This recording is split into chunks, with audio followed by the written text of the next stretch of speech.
사람들이 성령사역을 신사도 운동, 비냐드 운동 최면이나 무당, 타종교의 거짓 기사와 표적이라고 하는 이유, 영적 소경, 영적 귀머거리, 영적 문둥병으로 만드는 잘못된 프레임의 무서움.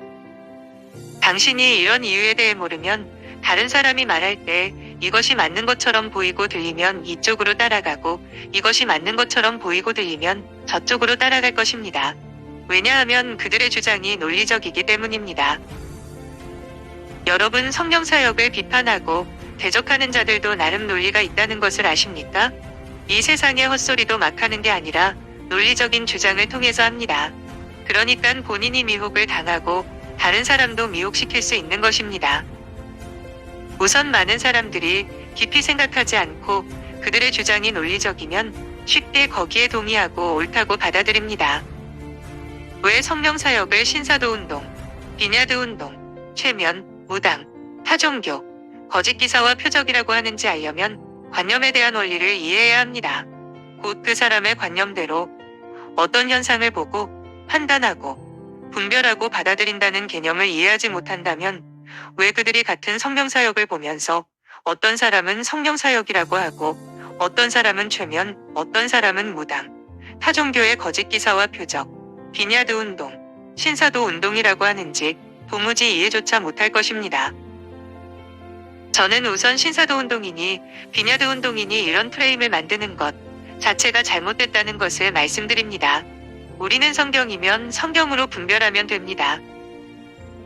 우선 또 이해할 것은 성령사역, 신사도 운동, 비냐드 운동, 최면, 무당, 타종교에서 나타나는 현상이 동일하다는 것도 알고 있어야 합니다. 이것이 바로 종교인들이 분별하지 못하는 이유 중 하나입니다. 종교인들은 겉만 보지 속을 볼 줄 모릅니다. 다른 예로 종교인들은 그들이 입으로 예수님을 주로 고백하면 그 사람이 예수님을 믿는 사람이라고 동의해버립니다. 하지만 영적으로 아는 자는 그 사람이 말하고 있는 이면을 봅니다. 기사와 표적도 마찬가지입니다. 종교인들은 나타나는 현상만 보면서 그것을 판단하지만 영적인 사람은 그 이면을 봅니다. 성령 사역을 귀신의 사역으로 일반화시키는 또 다른 이유는 아까 나타나는 현상이 같다고 했고 관념에 대한 개념을 말씀드렸습니다. 성령의 역사로도 쓰러지고 최면으로도 쓰러지며 타종교에서도 쓰러지는 현상이 있고 신사도 운동, 비냐드 운동에도 쓰러지는 현상이 존재합니다. 그런데 여기서 최면으로 쓰러뜨리는 자가 최면과 똑같은 현상을 동반하는 성령 사역을 볼 때 어떻게 보고 판단하고 분별하고 받아들일까요? 그 사람은 자신이 최면의 관점으로 보고 판단하고 분별하고 받아들이기 때문에 성령 사역을 자신의 관념대로 최면으로 보고 받아들이는 것입니다. 다르게 가보죠. 무당도 예언을 가장한 점을 칩니다. 귀신은 하나님의 일을 모방합니다. 반대로 성령의 은사로 예언을 합니다. 꼭 이번에는 무당이 아니더라도 겉에 나타나는 현상은 비슷하고 똑같기 때문에 예언 사역을 점치는 것으로 보고 받아들인다는 것입니다.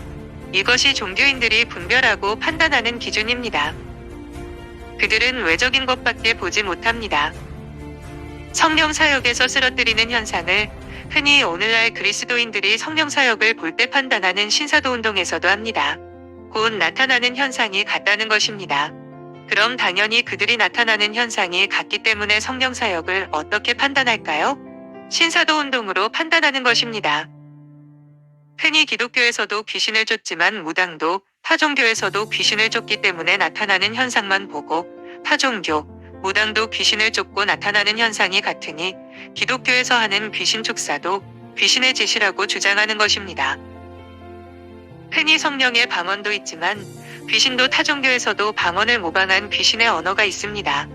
서로 들어보면 겉보기에는 현상이 같아 보이기 때문에 종교인들은 이것을 일반화시킵니다. 그들은 양방향성이라는 개념도 성령님과 귀신의 통로에 대한 이해조차 하지 않고 이런 현상을 일반화시킵니다. 그런데 그 일반화시키는 논리가 타종교에서 나타나는 현상과 기독교에서 나타나는 현상이 같기 때문에 귀신의 짓이다라고 하면서 논리적인 프레임을 씌우니 많은 사람들이 이런 말도 안 되는 주장에 미혹당하는 것입니다. 반대로 물어보죠. 교회에서도 기도하고 타종교에서도 기도를 하는데 왜 그들은 이런 성령 사역에 대한 나타나는 현상만 가지고 이렇게 잘못되게 판단하는데 기도에 대해서는 반문하지 않을까요? 기도도 타종교나 기독교에서 하는 기도의 외형은 같거나 비슷해 보입니다. 이것에 대해서 타종교에서도 기도하니 기독교에서 하는 기도도 타종교에서 하는 귀신에게 기도하는 거라고 오해하지 않나요? 왜냐하면 같은 맥락이기 때문입니다. 심지어 타종교에서도 기독교 형식을 갖춰 예배를 합니다. 그런데 왜 그것도 보이는 모습은 같은데 타종교에서도 예배하니 기독교에서 하는 예배도 귀신이 하는 것이라고 하지 않을까요? 왜 성령의 역사에 대해서만 같은 현상이 나타나는 것에 대해 귀신의 짓이라고 성령 회방죄를 지으면서 왜 타종교에서 기도하고 예배드리는 형식이 비슷하기 때문에 기독교에서 하는 기도, 예배도 귀신의 짓이라고 주장하지 않나요? 여러분, 이런 말도 안 되는 주장들을 하는 자들이 영혼을 인도한다고 목회자를 하고 있습니다. 그것도 수많은 자들이요. 그리고 그들 밑에 있는 자들도 2배나 마귀의 자식을 만들고 있습니다. 분별하는 것은 그 사역이 예수님을 높이는가? 그 사람 이 기적을 통해 삶의 변화가 있는가? 완악한 자는 아무리 성령의 역사더라도 변화되지 않습니다. 그 사람이 성경 말씀대로 선포하느냐? 그 사람이 열매 맺는 사역자인가? 그 사람의 사역이 생명을 주는 것인가? 아니면 죽음을 주는 것인가? 등으로 보고 분별하고 판단하고 받아들일 수 있는 것입니다. 그런데 오늘날 많은 영적 소경들은 본질을 흐트러뜨리고 자꾸 다른 것에 딴지를 거는 것입니다. 그들은 단지 이면을 보는 게 아니라 나타나는 현상에만 집중합니다. 또 알아야 할 것은 그 사람이 능력이 있는데 마귀의 짓을 했다고 해서 또 다 사탄의 능력인 것도 아닙니다. 왜냐하면 가룟유다는 예수님을 은 30냥에 팔고 돈의 탐욕이 있으면서도 실제로 예수님을 통해 권세를 받았기 때문입니다. 이것은 하나님이 주신 권세가 문제가 아니라 그 사람의 문제라는 것을 보여줍니다.